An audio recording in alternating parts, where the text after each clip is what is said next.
34절부터 38절입니다.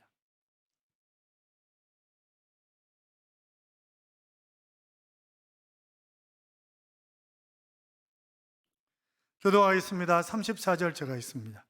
그 후에 구름이 회막에 덮이고 여호와의 영광이 성막에 충만함에 모세가 회막에 들어갈 수 없었으니 이는 구름이 회막 위에 덮이고 여호와의 영광이 성막에 충만. 구름이 성막 위에서 떠오를 때에는 이스라엘 자손이 그 모든 행하는 길에 앞으로 발행하였고, 구름이 떠오르지 않을 때에는 어느 날까지 발행하지 않아. 같이요. 낮에는 여호와의 구름이 성막 위에 있고 밤에는 불이 그 구름 가운데 있음을 이스라엘의 온 족속이 그 모든 행하는 길에서 친히 보았더라. 아멘. 같이 인사하겠습니다. 주의 이름으로 잘 될 것입니다.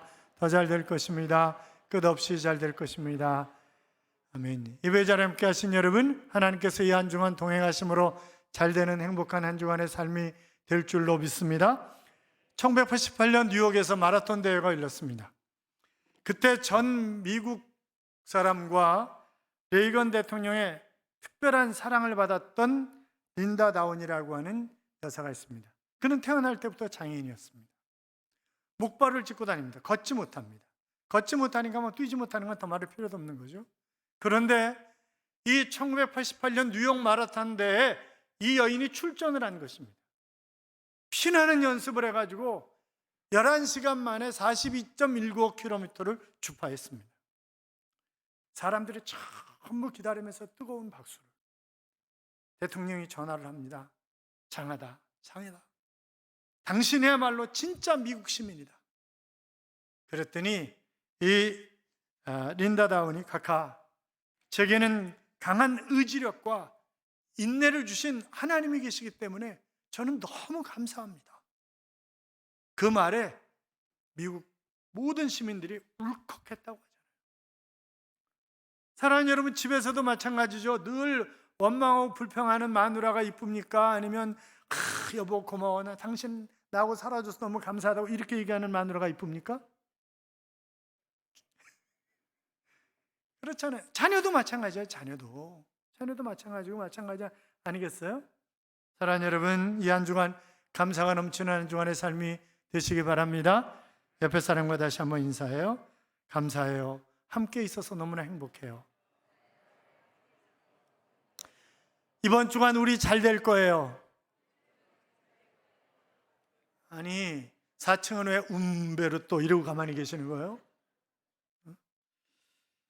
출애굽기 35장부터 마지막 장까지는 성막 기구에 관한 그런 얘기를 다시 한번 자세하게 설명하고 있는 것을 볼 수 있습니다. 자, 그런데 우리가 지금까지 출애굽기를 쭉 보아오면서 가장 중요한 것 두 가지, 우리에게 가장 교훈을 주는 두 가지가 무엇인가라고 이야기를 한다고 한다면, 첫째는 자발적인 헌신이고 둘째는 절대적인 순종이었다라고 하는 것입니다.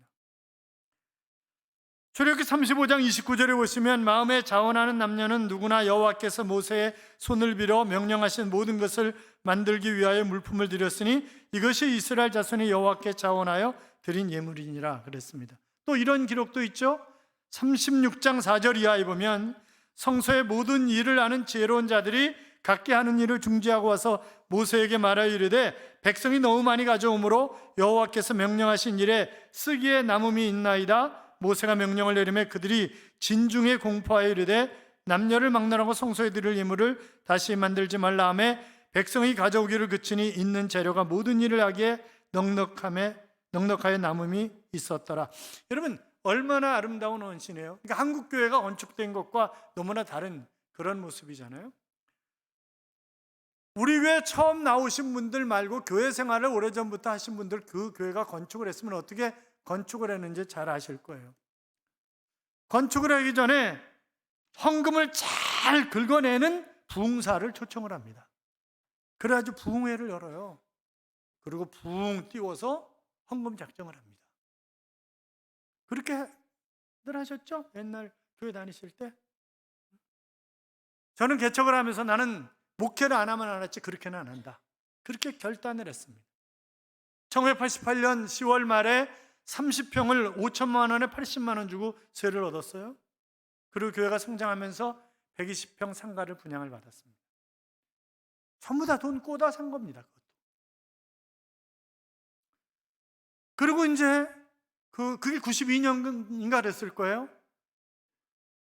95년도에 부흥사가 와서 부흥회를 하면서 상가에 작년 한 150명 정도 모여 있으니까, 아니 언제까지 상가에서 예배를 드릴 거냐고, 교회 건축해야지 이러면서 건축원금 작정을 하는 거예요. 제가 주일날 그랬거든요. 제가 지난번에 말씀드렸잖아요. 주일날 내가 부흥회를 해가지고 헌금을 작정할 것 같으면 차라리 목회를 안 한다고. 그렇게 얘기했는데 이 양반이 저한테 물어보지도 않고 자기 마음대로 헌금 작정을 하는 거예요. 그래서 2억 2,500인가 얼마가 하여튼 나왔어요 그때. 그래서 제가 주일날, 그 다음 주일날 교회를 저도 우리가 짓는 거지 부흥사가 짓는 거냐고, 없던 걸로 하자고 그냥. 그랬더니 하나님 앞에 작정해서 드렸는데 어떻게 없던 걸로 하냐고. 그래 그럼 다시 하자고. 다시 했어요. 그랬더니 3억 4,500이 나왔어요. 감사하죠. 굉장히 저는 너무너무 감사하죠. 그리고 중계동 교회가 지어졌어요. 1,015평이 96년 1월 26일인가 땅 파기 시작한 거예요. 그리고 IMF 터졌어요. 죽을 고생했습니다 그때. 이 헌금으로 이자가 안 나오는 거예요. 그러니까 그 초창기 교회 지켰던 사람들은 정말 고생을 많이 하신 분들이에요. 그분들은 그 교회를 어렵게 꾸려 나왔어요. 그런데 요새 광화문에서 태극기 집회하면서 나와서 집회하는 조아무개라는 목사가 있어요. 이 친구가 부흥회를 왔어요. 그런데 부흥회 왜 해요? 이렇게 물어보는 거예요. 그래서 은혜 받으려고 하지 부흥회를 왜 하냐고. 그랬더니 빚이 얼마인데요? 그건 왜 물어? 당신이 갚아줄 것도 아닌데. 그냥 우리는 은혜 받으면 되니까 딴 얘기 하지 말라고, 당신 설교만 잘하면 되지. 그랬어요. 그랬더니 또 집회하다가 헌당해야지, 뭐 지었으면 빚이 많을 텐데 뭐 이러면서 그러고 또 있는 거예요. 그리고 또 헌금 작정을 하는 거예요. 그러니까 교인들이 하니까 안 하더라고. 1억 5천인가 얼마 했어요. 그 다음 주일날 다시 했잖아요. 얼마 나왔을까요? 11억 5천 나왔습니다. 그러니까 제가 늘 교인들에게 감사하면서 사는 거예요. 늘 감사하면서. 여기로 이 건물 지을 때는 이 건물은 땅이 750평에 건평이 약 2,700평 가까이 됩니다. 그러니까 땅값하고 건축비하고 약 200억 가까이 들어갔습니다. 중계동 교회 팔았잖아요. 그 돈이 그래도 상당한 보탬이 된 거죠. 그리고 우리 건축원금 안 했어요. 대신에 제가 장로님들은 한 분씩 불렀어요. 김학성 장로님, 잠깐만 저 좀 봐요. 그리고 LED가 하세요. 얼마인데요? 9천만 원이요. 그랬더니 그래가지고 7천만 원 들여서 했어요. 용기섭 장로님, 음향 좀 담당하세요. 얼마인데요? 1억 5천이요. 나중에 돈 더 들어갔어요. 그죠 장로님? 그때 1,500만 원이 얼마 더 들어갔죠? 다 잊어버리셨어 이제. 그런 건 빨리빨리 잊어버려야 돼. 그럼 이정 장로님, 저 오르간 좀 하세요. 그리고 장로님들은 헌신을 하시니까 그렇게 해서 한 거예요. 그리고 우린 건축금 작정 안 합니다. 그리고 개인별로 의자 하나씩 삽니다. 의자 하나씩 30만 원씩. 그렇게 하고 온 거예요. 그러니까 200억 가까이 들어갔으니까 빚이 꽤 남았겠죠? 근데 제가 언제 한번 빚이 많으니까 헌금하자 그런 적 있어요? 그런 얘기 안 해요. 왜? 교회 성장하면 빚은 갚아지게 돼 있어요. 그렇잖아요. 그 빚 상당히 많이 갚았어요 지금. 별로 기분이 또 안 좋으시구나 돈. 그러니까 우리는 깨끗하게 가는 거예요. 깨끗하게 가고 깨끗하게 물려주고 깨끗하게 가는 거지. 그렇잖아요. 지저분하게 그렇게 살면 안 되죠. 하나님 기뻐하시지 않잖아요. 지저분하게 사는 건 하나님 기뻐하시겠냐고. 그걸. 응?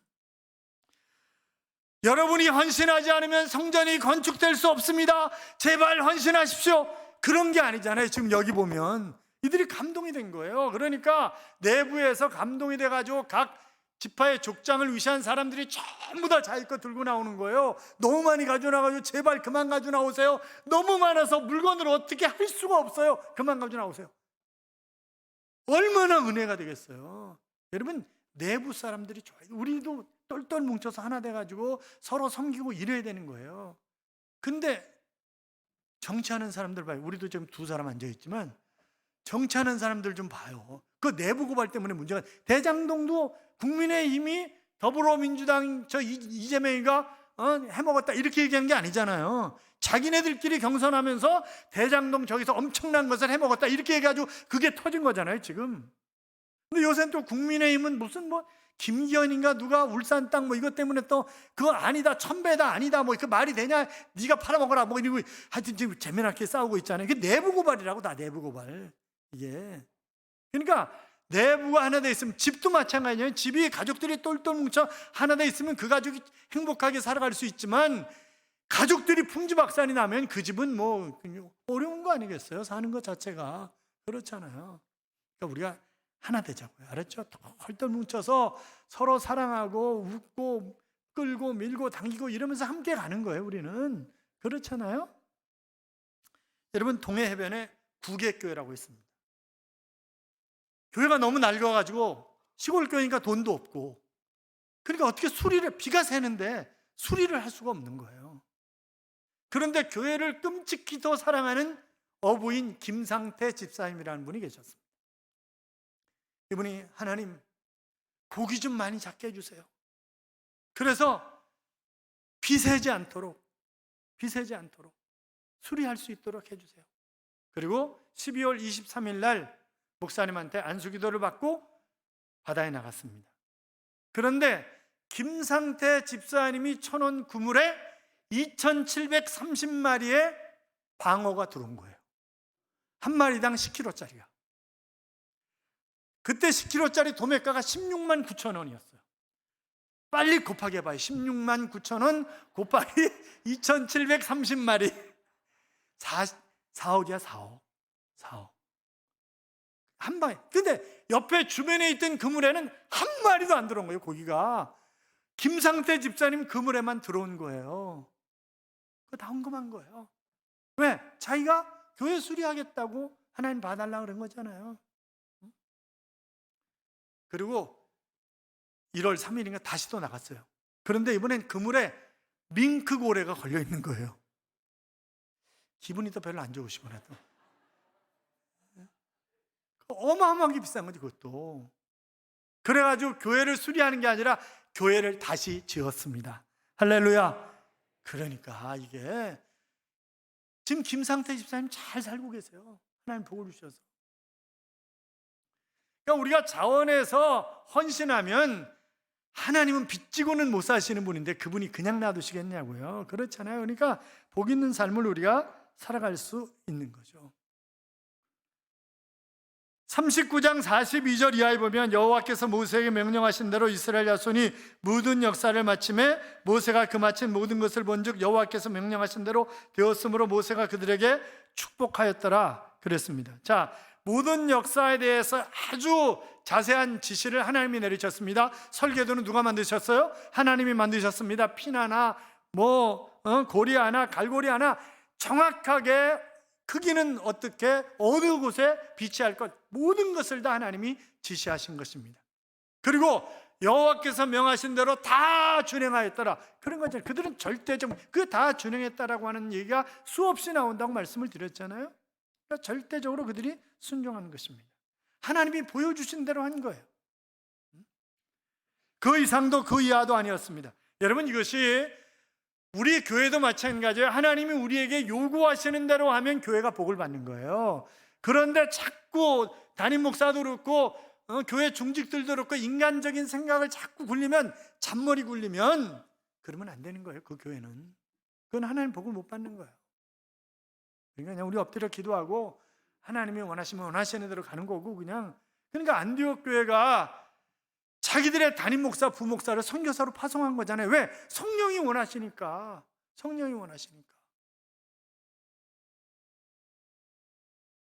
사랑하는 여러분, 우리가 하나님을 경배하고 봉사하고 교회를 섬기는 일에 이거면 다 되는 거예요. 이거면.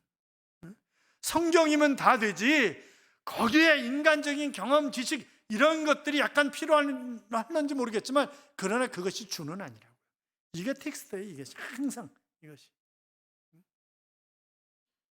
신명기 19장 9절에 보시면, 너희는 언약의 말씀을 지켜 행하라. 그러면 너희의 하는 모든 일이 형통하리라. 말씀대로 살면 모든 일이 형통, 사칼, 성공한다. 그런 의미라고 그랬잖아요. 그러니까 하나님이 성공하게 하신다는 거예요. 자, 시편 128편을 펴봐요. 시편 128편 펴세요. 시편 128편. 시편 120. 그냥 성경 가운데 딱 피면 시편이에요. 성경 128편.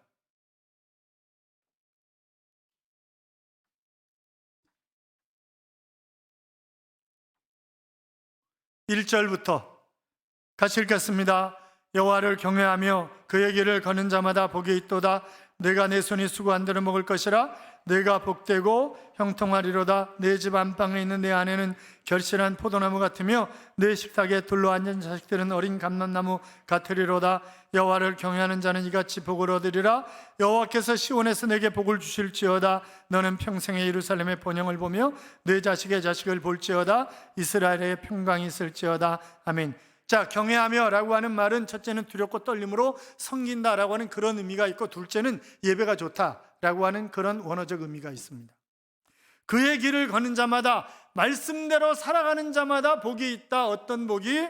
거기 보면 내가 땀 흘려 일하는 대로, 내 손이 수고하는 대로 먹는다. 그리고 내 가정이 잘 된다. 일터가 잘 된다. 그런 얘기를 지금 하고 계시는 거예요.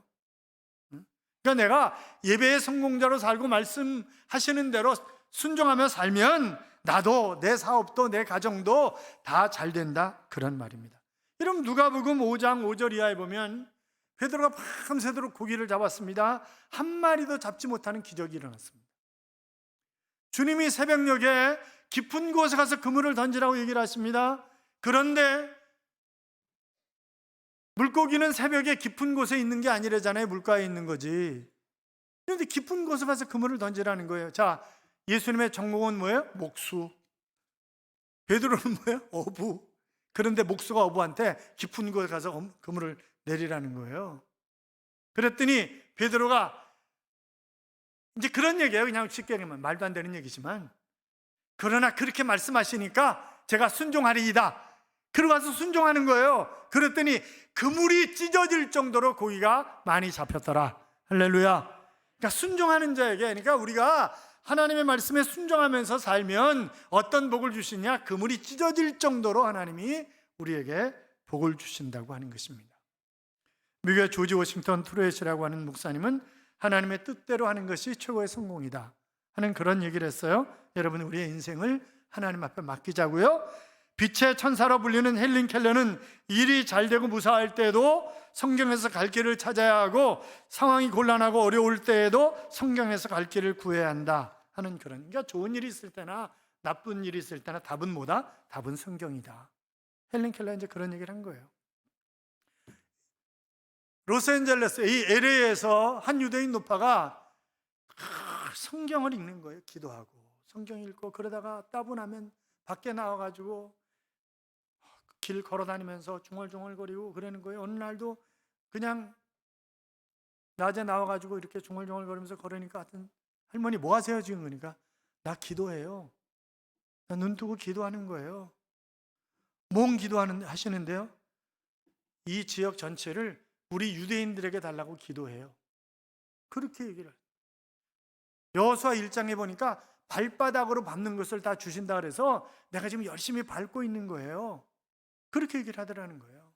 참, 별 웃기는 할망구 다 있네. 그렇게 생각을 했는데, 하나 둘 유대인 상점이 들어오기 시작하더니 유대인 학교가 세워지고, 유대인 병원이 세워지고, 유대인 시의원이 나오고, 그 타운 자체가 유대인 것이 돼버린 것입니다. 그러니까 우리의 작은 기도가 놀라운 역사를 가져온단 말이에요. 이 말씀 붙잡고 기도한 거예요. 그 말씀대로. 그랬더니 하나님이 그렇게 역사하신 것입니다. 여러분, 성막이 드디어 완성이 되었습니다. 이 성막을 위해서 쓰임받은 사람이 누굽니까? 다입니다. 다. 이스라엘 백성 전체가 쓰임받은 거예요. 하나님 앞에. 그러니까 내가 뭐 이게 부족하고, 내가 나이가 많고, 뭐가 어떻고, 가진 것이 없고, 배운 게 없고, 그런 얘기 할 게 아니라는 거죠. 우리가. 노아는요, 술 취한 사람이에요. 아브라함은 자기 부인을 씻을 수 없는 상처를 몇 번씩 준 사람이에요. 이삭은 몽상가였어요. 야곱은요 거짓말쟁이였어요. 레아는요 지질이 못생겼어요. 요셉은요 학대 무지하게 받았어요. 모세는요 말을 잘 못하잖아요. 기드온은요 겁쟁이에요. 에웃은요 장애인이에요. 온니엘은요 노인이에요. 다윗은 간음하고 살인했어요. 엘리야는 심한 우울증 환자였습니다. 이사야는 벌거벗은 설교자였고 요나는 하나님을 피해서 도망갔던 사람입니다. 나오미는 과부였고 욥은 파산당했었잖아요. 제자들은 기도하다가 늘 잠에 빠져든 그런 사람들이었고, 마르다는 모든 일에 근심하는 사람이었고, 막달라 마리아는 귀신 씌웠었고, 사마리아 여자는 남편이 한둘이 아닌 그런 여자였습니다. 삭개오는 키가 작았잖아요. 바울은 너무나 율법적이었고, 디모데는 교양이 있었고, 나사로는 죽었던 사람입니다. 그러니까 우리가 핑계댈 게 없다. 하나님이 쓰시고자 하시면 누구든지 쓰실 수 있다. 그러니까 내가 쓰임받지 못한다 그런 얘기 하지 말자. 왜? 내가 하나님께 붙잡히면 되니까. 그렇잖아요?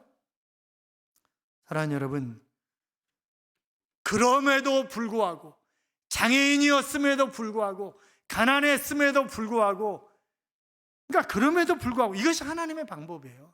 내가 부족한 부분이 있기 때문에 하나님이 그 불완전한 사람을 사용하셔서 놀라운 역사를 이루시는 것입니다. 자, 그런데 이스라엘 백성들에 있어서 중요한 게 또 하나 있죠. 구름기둥과 불기둥입니다. 자, 구름기둥과 불기둥의 중요한 의미가 있는데, 첫째는 뭐예요? 하나님의 임재예요. 하나님의 영광이에요. 하나님 함께 하신다는 거예요. 그러니까 그들은, 자, 하나님을 직접 대면한 사람은 몇 사람 없어요. 모세 몇 사람 없다고. 그러면 이게 하나님의 영광이냐 아니냐, 하나님이 함께 하시냐 아니냐 어떻게 알 수 있어요? 구름기둥 불기둥 보고 아는 거예요. 늘 따라다녀. 그들이 출애굽했을 때 뒤에서 바로의 군대가 쫓아옵니다. 앞에는 홍해가 가로막혀 있습니다. 이제 끝장날 상황이에요. 그런데 하나님이 어떻게 하십니까? 이스라엘 백성과 바로의 군대 사이에 구름으로 막아버리십니다. 앞이 안 보이게 하시는 거예요. 막아버려요. 그리고 이스라엘이 있는 쪽에는 불로 환하게 비춰주셨습니다. 그리고 그 구름이 광야 내내 같이, 그래서 이 구름기둥과 불기둥은 나침반 역할도 한 것입니다. 그러니까 구름이 떠올라가지고 가면 같이 가는 거예요. 그러니까 이스라엘 백성들이 성막을 중심으로 12지파가 쭉 천막을 치는 거잖아요. 그래가지고 구름이 머물러 있으면 계속 머물러 있는 거예요. 구름이 떠오르면 같이 떠나는 거예요. 그래서 나침반 역할을 해주는 거예요. 시편 25편 15절에 보시면 여호와를 경외하는 자 누구뇨? 그 택할 길을 저에게 가르치시리로다. 저의 영혼은 평안히 거하고 그 자손은 땅을 상속하리이다. 그랬습니다. 여러분, 왜 우리가 실패합니까? 말씀 떠나서 살기 때문에 우리가 실패합니다. 그러니까 우리가 말씀을 읽어야 하나님의 마음이 어떤 마음인지를 우리가 알 수 있는 거잖아요. 그렇잖아요. 말씀을, 그래, 여기에 하나님 마음이 다 담겨 있으니까. 여러분, 우리가 하나님의 마음을 다 이해해요? 이해 못해요. 자식들이 부모의 마음을 다 이해해요? 이해 못해요. 이해 못해요. 그러니까 어느 집에 외아들이 있었는데 군대 갔어요. 이 엄마가 너무 추운 겨울에 아들이 군대 가서 이놈이 얼어 죽지는 않을까 걱정을 하는 거예요. 그러면서 편지를 쓰는 거죠. 늘 편지를 쓰는 거예요. 아들아 잘 있냐? 그런데 자식은 묵묵부답이야. 여름이 됐어요. 이 엄마가 이제 아들한테 또 편지를 쓰는 거예요. 아들아, 오늘도 내가 너무 보고 싶어서 내 침대에 누웠더니 내 체온을 느낄 수 있을 정도로 따뜻했단다. 보고 싶구나. 그리고 편지를 보냈어요. 그랬더니 이놈이 한 달 만에 답장을 했어요. 엄마 미안해요. 내가 올 때 전기장판 안 끄고 왔어. 그렇게 얘기를 하더라고요. 부모 마음 자식이 이해 못해요. 우리가 하나님 마음 제대로 이해 못해요. 이거 성경 알지 못하는 한 제대로 이해할 수 없어요. 그래서 우리가 성경을 자꾸 묵상하고 그러는 거 아니겠어요? 사랑하는 여러분, 광야 같은 세상을 살아가면서 내가 오늘 나에게 구름 기둥과 불 기둥은 보이지 않지만, 그러나 나를 위하여 십자가를 지신 그 주님이 성령으로 오셔서 내 안에 나와 동행하시고, 그리고 우리에게 필요한 말씀을 다 주셨기 때문에 이것 가지고 그리고 살아가는 거예요. 함께 서두에 말씀드렸던 것처럼 우리 함께. 어느 교회 성가대에 음치 집사가 있었는데 화음도 안 맞고 소리가 너무 튀어나오는 거예요. 뭐 우리도 그런 찬양팀에 있다 그러던가 누가 있다 그러던데 누구라고 얘기는 안 하겠어요. 급기야 성가대원들이 전부 시험에 든 거예요. 그래가지고 몇몇 집사님들이 목사님을 찾아가서 목사님, 그 집사님 제발 성가대 좀 쓰지 않게 해주세요. 이제 간곡하게 부탁을 하는 거죠. 그런데 차마 본인이 그래도 성가대원으로 봉사하겠다고 열심히 일하는데 어떻게 그걸 그만두라 그러겠어요. 참 목회자도 말하기 힘들어요 그게. 응? 몇 번씩 5번이나 찾아온 거예요 이제. 그래서 안 되겠다고 생각을 해가지고 그 집사님 불렀습니다. 집사님, 성가대원들이 5번씩이나 찾아와서 집사님 때문에 도저히 성가대가 화음이 안 이루어져서 그래서 집사님이 좀 성가대를 그만하셨으면 어떨까 그렇게 얘기를 하던데 집사님은 어떻게 생각하세요? 그러니까 이 양반이 정색을 하면서 목사님 5번 가지고 뭘 그러세요? 저는요 목사님이 설교 못하신다고 50번도 더 들었어요. 그래도 제가 가만히 있잖아요 참고. 그렇게 얘기를 하더라는 거죠. 여러분 우리는 어우러져서 함께 가는 것입니다. 그런데 본인을 잘 컨트롤할 수 있어야지. 그랬잖아요. 사랑하는 여러분, 주님이 말씀하시면 내가 나아가는 것입니다. 주님 뜻이 아니면 멈춰서는 것입니다. 광야의 이스라엘 백성들은 하나님의 뜻을 따라 성막을 건축했을 때 그들은 하나님의 영광이 가득한 광경을 목격할 수 있었습니다. 자발적인 헌신, 절대적인 순종, 그리고 구름 기둥, 불 기둥을 따라 움직임으로 말미암아 그들의 삶은 놀라운 그런 은총 속에 그 출애굽 2세들이 바로 가나안 땅으로 들어갈 수 있었던 것처럼 우리가 이 땅에서 하나 되어 하나님의 말씀을 따라 아름답게 살아 주님이 오시는 그날 공중으로 들려옴을 받고 그리고 영원한 하나님의 나라에서 왕노릇하는 그런 귀한 하나님의 자녀들이 되시기를 주님의 이름으로 축복합니다. 이런 찬양이 있죠. 찬송가 286장 보시면 주 예수님 내 마음에 오사 날 붙들어 주시고 내 마음에 새 힘을 주사 늘 기쁘게 하소서. 주 예수님 내 마음에 오사 내 소원 다 하시고 내 무거운 짐 맡아 주사 참 평안을 주소서. 주 예수님 내 마음에 오사 내 길 인도하시고 주 성령을 내 마음에 채워 늘 충만하게 하소서. 사랑의 주 내 마음에 찾아오사 내 모든 죄 사하시고 내 상한 마음 고치소서라고 하는 그런 찬양입니다. 사랑하는 여러분, 그렇습니다. 우리가 예수 그리스도를 구주와 주님으로 영접하는 순간 주님은 우리 안에 오셨습니다. 그분이 우리를 붙들어 주실 것입니다. 내가 정말 아름답게 하나님의 말씀을 따라 순종하며 살아가면 우리의 소원을 하시는 전지하신 하나님, 우리의 소원을 이루어 주실 수 있는 전능하신 하나님이 문제를 해결해 주실 것입니다. 인도하시고 보호하실 것입니다. 그분을 의지하고 사는 그런 멋진 인생 되시기를 주님의 이름으로 축원합니다. 축원합니다.